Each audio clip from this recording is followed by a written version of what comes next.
Before I started After School All Stars, it was more of like,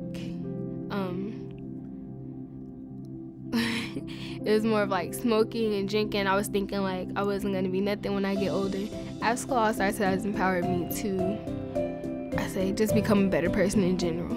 I haven't drank since 6th grade because like I usually did all that stuff after school. If it wasn't for After School All Stars, I'd probably be like either dead with my brother or in juvenile with like my cousins and them. It changed me like personally, and they also, since everybody knows that I'm smart, they make me do better in school. So I've been getting a lot of good grades because everybody's been supporting me in that.